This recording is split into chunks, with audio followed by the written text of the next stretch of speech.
Como um império atrasado, governado por um czar absoluto, se transformou no primeiro Estado socialista do mundo moderno. E por que foi justamente ali, na Rússia, que as ideias de Marx encontraram terreno fértil para se tornarem realidade. Eu sou o professor Augusto Silva, professor de História, e hoje a gente vai fazer uma viagem até o coração da Rússia revolucionária, para entender como surgiu a União Soviética, quais foram suas promessas, seus fracassos e por que ela ainda gera tanta polêmica até hoje.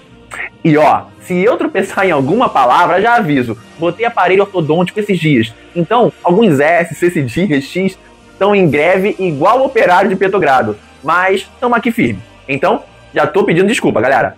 Ó, é importante começar com uma coisa clara. A Rússia não se tornou comunista. O que se construiu ali foi um regime socialista de partido único, liderado pelos bolcheviques.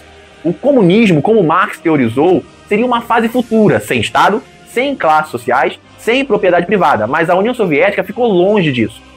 E olha só, mais de 80% de quem assiste os vídeos do canal ainda não se inscreveu. Todo vídeo eu falo isso, galera, e é fundamental. Então, se você gosta de história com emoção, crítica e com bom humor, já clica no botão vermelho aí embaixo, fortalece o projeto e ajuda a espalhar conhecimento.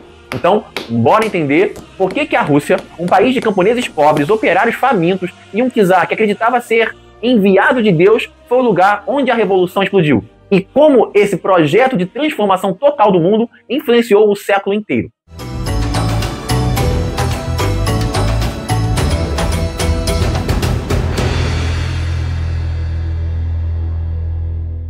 No começo do século XX, a Rússia era imensa e completamente estagnada.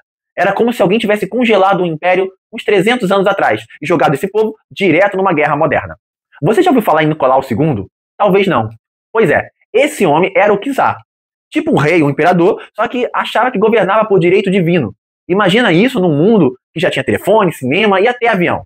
Sim, ele achava que mandava por ordem de Deus, enquanto o povo comia pão preto duro, dormia com um rato no colchão e ainda agradecia por não ter sido preso. A Rússia era um império gigantesco, da Europa até o Pacífico, mas o tamanho só escondia o atraso.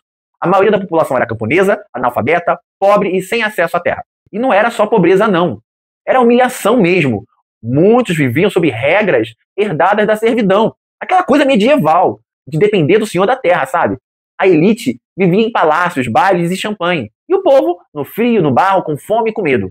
Medo da polícia secreta, medo do exército, medo de reclamar, porque reclamar dava cadeia ou exílio na Sibéria. E aí que eu te pergunto, como manter um império desse de pé? Com um povo cansado, com fome, uma elite que vivia como se ainda estivesse no século XVIII. Spoiler, não dá. E a panela de pressão começou a chiar. Tinha protesto nas fábricas, greve nos trilhos dos trens, camponeses invadindo terra e do outro lado, só porrada e tiro.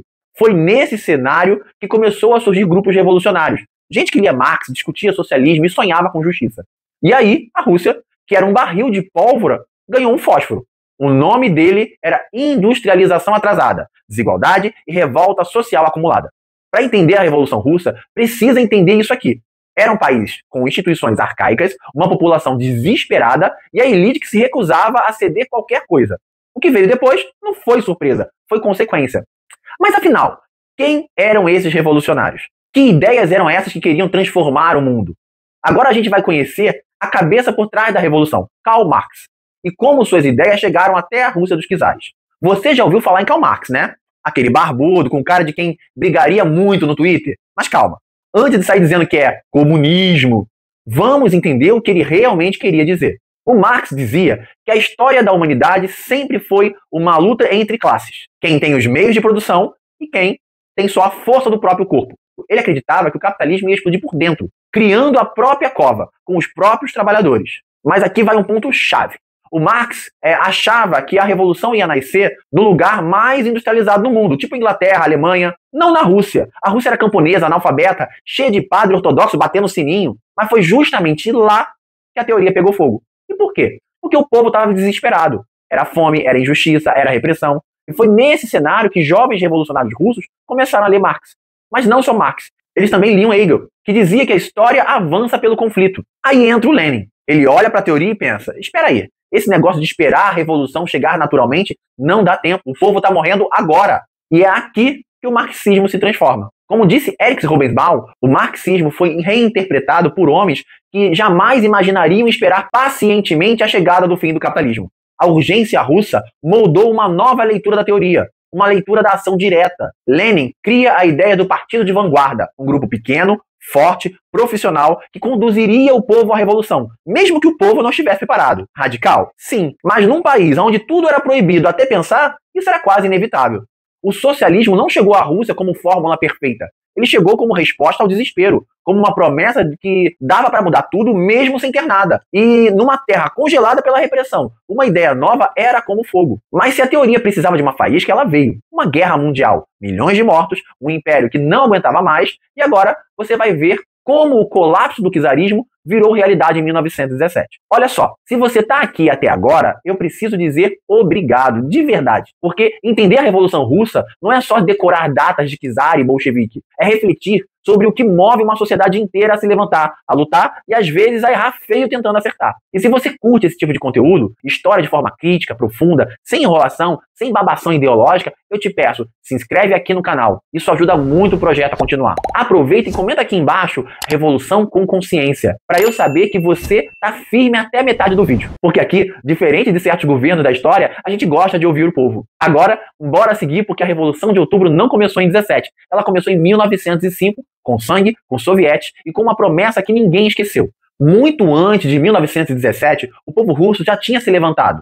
Em 1905, a Revolução ensaiou seus primeiros passos, mas o Império preferiu fingir que não ouviu. Imagina isso, milhares de pessoas, operários, famílias inteiras, caminhando pelas ruas geladas de São Petersburgo, todos em silêncio, alguns segurando flores, outros retratos do czar. Eles não estavam ali para derrubar o governo, eles estavam ali para pedir socorro. Queriam um básico, pão, salário digno e menos horas de trabalho, além de liberdade de expressão. Levavam até ícones religiosos. Era para ser uma petição, mas acabou virando uma tragédia. Esse massacre ficou conhecido como Domingo Sangrento. Centenas de civis foram mortos ali, na frente do Palácio de Inverno, sob as ordens do czar Nicolau II. O historiador Orlando Figes afirma que o massacre de 1905 matou a fé popular no czarismo. A partir dali, o Império já estava condenado. O que aconteceu depois disso foi ainda mais explosivo.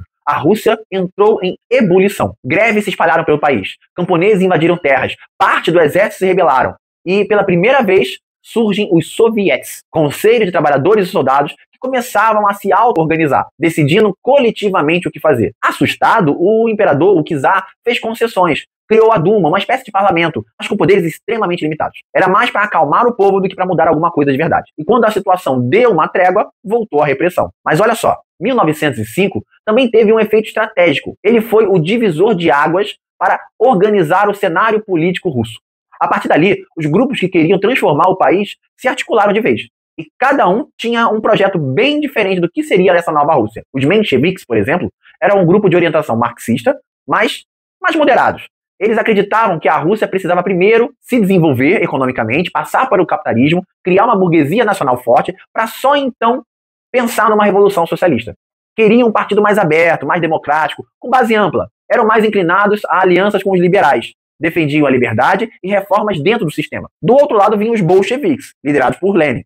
Também marxistas, mas com uma visão radical e centralizadora. Para eles, a Rússia não podia esperar. A crise era agora, a fome era agora e a morte era agora. Lenin defendia a criação de um partido revolucionário profissional, disciplinado, quase militar. Esse partido guiaria o povo, mesmo que o povo ainda não tivesse consciente. Ele chamava isso de partido de vanguarda. Tinha também os socialistas revolucionários. Eles não vinham da tradição marxista, mas eram super populares entre os camponeses. Defendiam reforma agrária radical e tinham uma base rural fortíssima. Eram conhecidos por não hesitarem em usar violência política, inclusive com atentados contra as autoridades do czar. E claro, existiam os liberais, reunidos no Partido Constitucional Democrata, os famosos cadetes. Eles representavam a elite reformista. Queriam uma monarquia constitucional, no modelo europeu, mas falavam uma língua que o povo não entendia e nem tinha tempo para ouvir. Cada grupo desse tinha sua força, sua visão, sua estratégia. Mas todos sabiam que o czarismo estava com dias contados. E aí veio a guerra. Em 1914, a Rússia entrou na Primeira Guerra Mundial achando que ia sair vitoriosa, mas saiu destruída. O exército russo era mal treinado, mal equipado, mal alimentado, tinha soldados indo para o fronte sem arma, esperando o colega cair para pegar a arma dele. É isso mesmo. E no meio disso tudo, o Nicolau II resolve assumir pessoalmente o comando do exército. Ele deixa o poder nas mãos da czarina Alexandra, que era influenciada por quem? Rasputin. Sim, um místico envolvido em escândalos, intrigas e decisões políticas. Enquanto o povo passava fome, Petrogrado entra em colapso. E quando os soldados são chamados para reprimir o povo, eles se recusam a atirar. Em fevereiro de 1917, o impensável acontece. O czar abdica, o império acaba e surge o governo provisório liderados por liberais e socialistas moderados. Como diz o historiador Robert Service, a guerra não apenas revelou o colapso do regime, ela criou as condições para a sua implosão total, mas o poder real ainda não estava nas mãos do povo. E é nesse cenário que o Lenin volta do exílio, com as chamadas Teses de Abril, prometendo paz, pão e terra. E, é claro, o fim do governo provisório. Agora a gente vai mergulhar no Outubro Vermelho, o momento em que os bolcheviques tomam o poder e mudam o curso da história. Em outubro de 1917, a Rússia explodiu de novo. Mas dessa vez o tiro acertou em cheio. O czar já tinha caído, o povo continuava com fome e a guerra não tinha fim. Foi nesse vácuo que os bolcheviques decidiram agir. Imagina um governo tentando se equilibrar num campo minado. Esse governo, o governo provisório, era frágil, dividido, sem apoio popular, tentava manter a Rússia na guerra, mas não conseguia nem alimentar os soldados nem os civis. Enquanto isso, os sovietes, aqueles conselhos populares de trabalhadores e soldados, ganhavam força em todo o país. E quem liderava os sovietes? Os bolcheviques. Lenin, que tinha voltado do exílio meses antes, dizia que o governo provisório era apenas uma fachada da burguesia, que o povo verdadeiro, o trabalhador, o camponês, o soldado, já tinha outro poder em mãos, os sovietes. E mais, Lenin não queria eleição, não queria acordos, não queria mediação, ele queria tomar o poder. Outubro de 1917, Petrogrado está à beira do colapso. Os bolcheviques já controlam os sovietes da cidade. Parte dos militares estão com eles, os marinheiros, os operários armados, a Guarda Vermelha. Enquanto isso, o governo provisório se isola no Palácio de Inverno. Alguns ainda acreditam que dá tempo de salvar a República, mas do lado de fora, a revolução avança. Na madrugada de 25 de outubro do calendário juliano da época, os bolcheviques iniciam a insurreição. E diferente do que a gente imagina quando ouve falar de revolução, não teve um grande banho de sangue. Foi rápido, quase cirúrgico. A Guarda Vermelha cerca o Palácio de Inverno, pouca resistência, o governo provisório é preso e os bolcheviques tomam o poder. Na mesma noite, o Lenin vai até o soviete e anuncia: o poder passou para os sovietes dos operários e soldados. A revolução dos trabalhadores e camponeses foi realizada. Nos dias seguintes, os bolcheviques anunciam medidas radicais: retirada da guerra, entrega das terras aos camponeses, controle operário das fábricas e a criação de uma polícia revolucionária. Mas também vieram decretos de repressão aos opositores.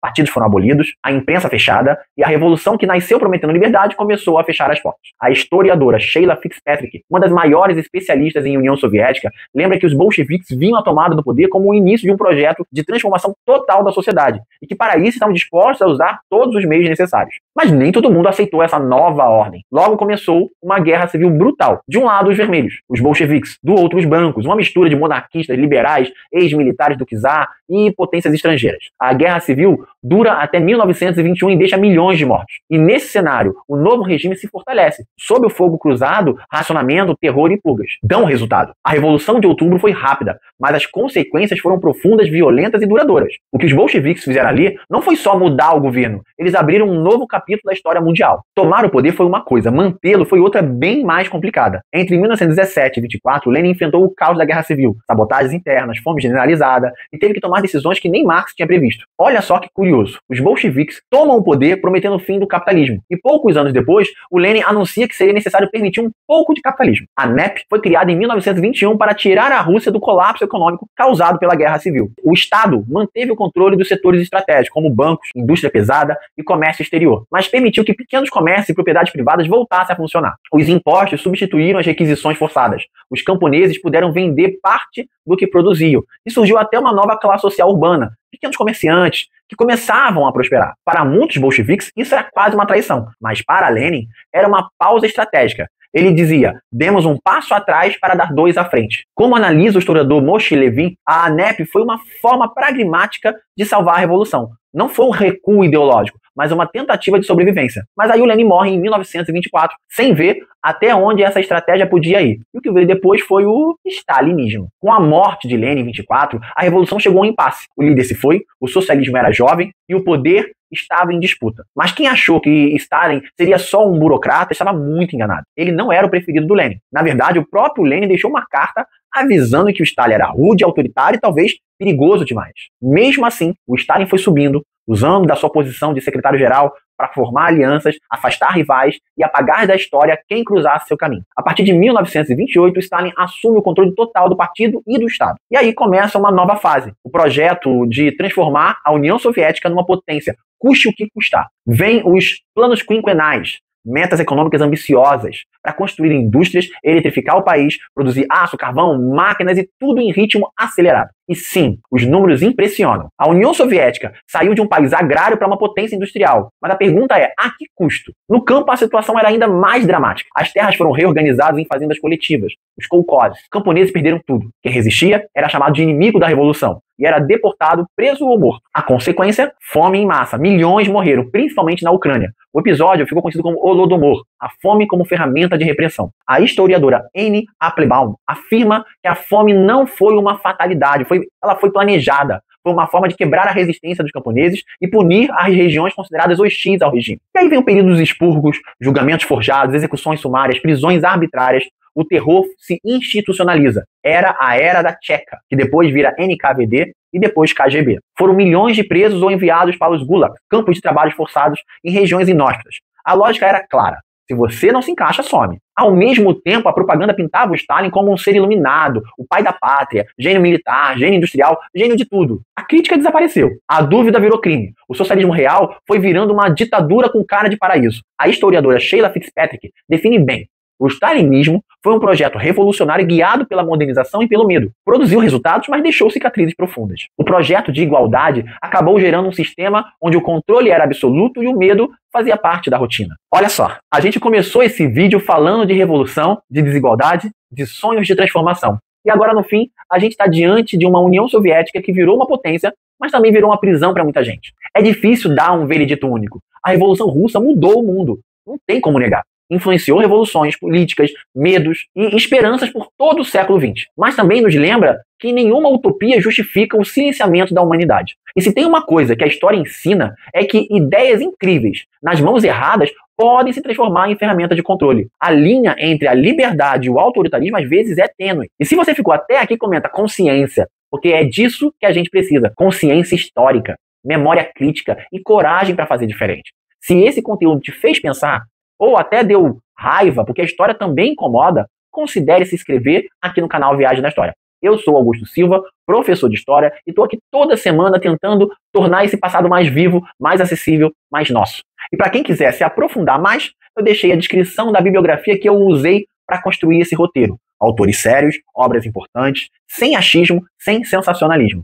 E se você quiser apoiar esse trabalho de forma direta, a chave Pix está aqui na tela e na descrição do vídeo. Qualquer valor ajuda a manter esse projeto funcionando na marra, sem patrocínio, sem medo de falar a verdade. A gente se vê no próximo vídeo, onde eu vou te contar como a União Soviética, esse Império Vermelho, enfrentou a maior guerra de todos os tempos. E olha, não foi bonito. Se cuida, pensa com a própria cabeça e até a próxima viagem pela história.